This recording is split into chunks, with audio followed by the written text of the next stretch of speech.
कोकणात घर बंगलो बांधण्याचं स्वप्न बघताय तर आजच वैभववाडीतील आकांक्षा वास्तू कन्स्ट्रक्शनच्या कार्यालयाला भेट द्या। निसर्ग संपन्न वैभववाडी आकांक्षा वास्तू कन्स्ट्रक्शन अँड डेव्हलपर्स घेऊन आले 108 प्लॉटचा भव्य वास्तू प्रकल्प। आपला सातबारा, आपलं घर, समर्थ नगर। वैभववाडी कोंडा मार्गावर 26 एकर प्रशस्त जागेत वैभववाडीत साकारणारा पहिला निवासी वास्तू प्रकल्प। अनेक सोयी सुविधांसह परिपूर्ण असलेला एकमेव वास्तू प्रकल्प। आपल्या सातबारावर नोंदवा तुमच्या हक्काचं घर, समर्थ नगर। तुमच्या स्वप्नातलं घर आता प्रत्यक्षात उतरणार। आजच आमच्या साईटला भेट द्या। संपर्क गंगाधर केळकर 9175 40 67 64 94 22 39 46 25 आणि राजेश कुरसंगे 8850 14 11 67। आयुष्यमान भारत योजना देशभरात राबवली जाते। त्यासाठी लागणाऱ्या ई कार्ड काढण्यासाठी कुडाळात विशेष मोहीम राबवली जाणार आहे। याबाबत कुडाळ गट विकास अधिकारी विजय चव्हाण यांनी पत्रकार परिषदेत माहिती दिली। पाहुयात काय म्हणाले। आयुष्यमान भव या अभियानांतर्गत आयुष्यमान भारत प्रधानमंत्री जन आरोग्य योजनेअंतर्गत कुडाळ तालुक्यातील जनतेची ई कार्ड काढून घेणं आणि आभा काढून घेण्यासाठी आपण विशेष मोहीम राबवतोय। तसंच ही मोहीम 1 सप्टेंबर ते 31 डिसेंबरपर्यंत संपूर्ण महाराष्ट्रामध्ये आयोजित केलेली आहे। अत्यंत महत्त्वाची ग्रामीण जनतेच्या हिताची ही योजना माननीय प्रधानमंत्री महोदय यांनी जाहीर केलेली आहे। या योजनेअंतर्गत प्रत्येक कुटुंबाला 5 लाखापर्यंतचं आर्थिक आरोग्यविषयक संरक्षण दिलं जाणार आहे।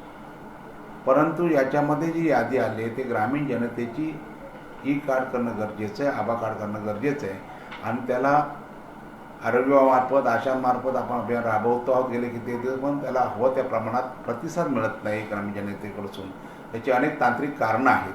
कारण त्याचे आभा कार्ड काढायचं आहे, त्याचा मोबाईल आधार लिंक झाला पाहिजे आणि त्या मोबाईलवर OTP जातो आणि OTP आहे तो ग्रामीण जनतेला कळतोच ह्याचा विषय नाही। म्हणून कुडाळ तालुक्यामध्ये आपण विशेष मोहीम येत्या 26 ऑक्टोबर रोजी आयोजित केलेली आहे।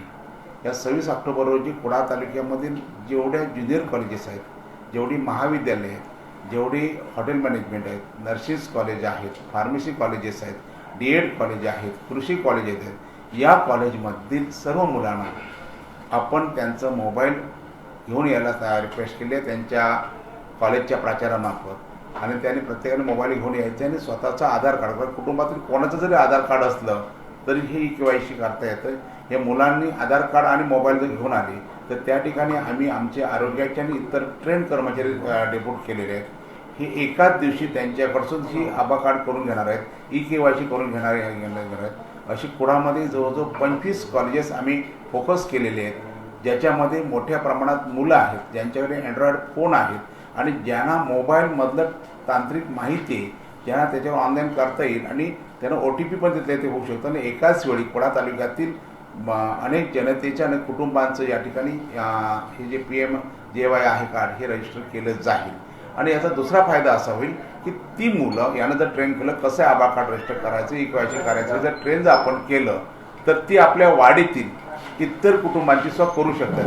म्हणजे एकाच वेळी ही मुलं आपल्या कुटुंबाचं सुद्धा हे कार्ड काढणार आहे आणि त्याचबरोबर त्या गावातील सुद्धा इतर मुलांचं इतर कुटुंबांसह काढू शकतील। अशा प्रकारचं महत्त्वाकांक्षी आपण या ठिकाणी विषय कुडाळ तालुक्याने घेतलं आहे।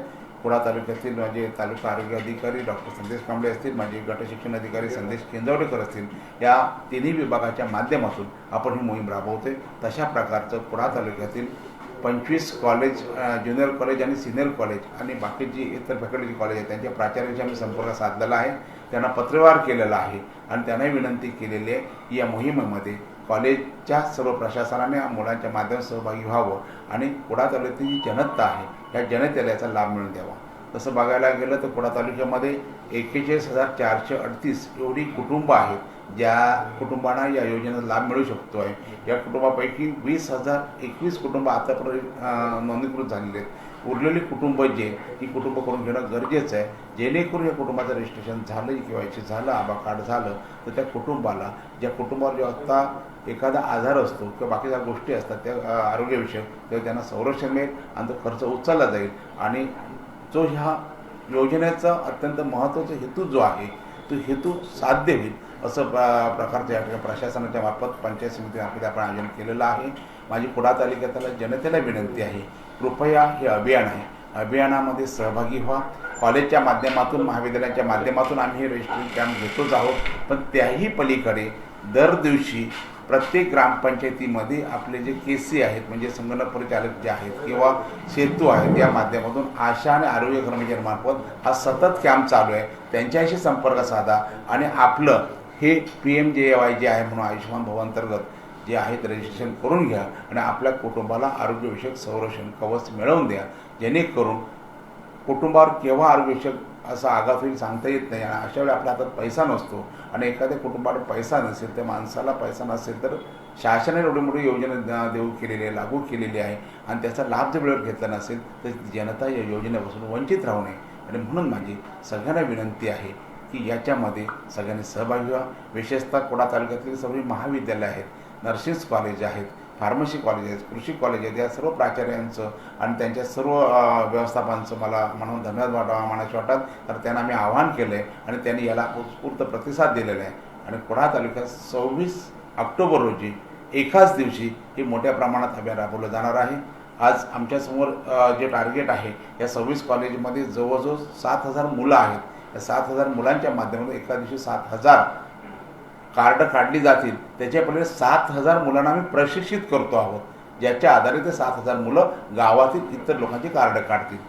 सो पुन्हा एकदा मी जनतेला विनंती करतोय, मीडियाला विनंती करतोय, लोकप्रतिनिधींना विनंती करतोय, या अभियानामध्ये सगळ्यांनी सहभागी व्हा आणि आपल्या कुडाळ तालुक्यातली जी सगळी कुटुंब आहेत यांना आरोग्यदृष्ट्या एक कवच आपण मिळवून देऊया. आपल्या देशाच्या आदरणीय पंतप्रधान महोदयांनी जी जन आरोग्य योजना लागू केलेली आहे ती सगळ्या घराघरापर्यंत पोहोचवली. सर्व कुटुंब आहेत ते एकाच वेळेच्या क्षेत्राखाली आणली. आयुष्यमान भारत योजनेअंतर्गत 5 लाखाचं कुटुंबाला कव्हर आहे, पण कुडाळमध्ये अशी कुठची खाजगी हॉस्पिटल आहेत की सरसकट हॉस्पिटल आहेत? कुठचे हॉस्पिटल आहेत रे?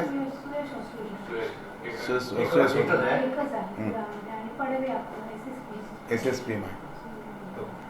त्या ह्याच्यामध्ये कॉलेजमध्ये होणार. सगळी कॉलेजची जी नावं आहे ती सगळी त्या कॉलेज त्या कॉलेजमध्ये होणार.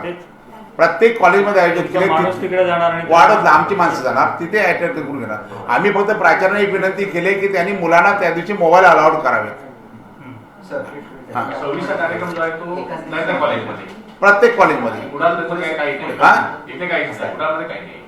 आम्ही याचं उद्घाटन शुभारंभ जो करणार आहोत तो यापैकीच कुठच्या तरी एका कॉलेजमध्ये करणार आहोत. आणि प्रत्येक ऑफिसर नेमणार, इथे नाही, मुलं तिथे आली आहेत ना, तिथे घेतो आहोत.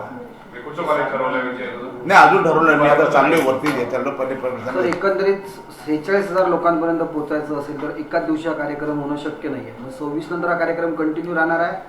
31 डिसेंबर पण चालूच आहे. ऑलरेडी 41,000पैकी 20,000 आमची कुटुंब, 41,000पैकी 20,000 कुटुंब कव्हर झालेली आहे. 20,021 कुटुंब कव्हर झाले, घेतली बाईटमध्ये. हो, कुडाळ तालुक्यात 41,438 कुटुंब बाईटमध्ये मी घेतलेली आहेत. एवढी कुटुंब होती टार्गेट, त्यापैकी आपली 20,021 कुटुंब कव्हर झाले, 48% काम झाले. पण गेले 3 वर्ष हे आपण राबवतोय तर याचा प्रतिसाद फार कमी आहे. याची अडचण काय टेक्निकल होती माहिती आहे की त्याला रजिस्ट्रेशन करताना एकतर तो मोबाईल घेऊन येतो माणूस ना, तो मोबाईल त्याचा मग KYC रजिस्टर झाला दुसरा मोबाईल असतो, मग OTP दुसऱ्याला जातो आणि साधा मोबाईल असतो ना त्याला विचारतं कळत नाही. त्यामुळे आता त्यांची मुलं जर आणले लक्षात कुटुंबातल्या तर ऍक्च्युअली होऊन जाईल ना बऱ्यापैकी. आणि एखाद्या कुटुंबाचं मुलं नसेल पण त्या मुलाला कळेल कसं करायचं तर आपल्या शेजारचं करून देईल ना. आमचे दिवसभरातले सर्व अपडेट्स, ताज्या घडामोडी आणि थेट लाईव्ह पाहण्यासाठी सबस्क्राईब करा, लाईक करा कोकणचं नंबर 1 महा चॅनल कोकण 7 लाईव्हचं YouTube चॅनल.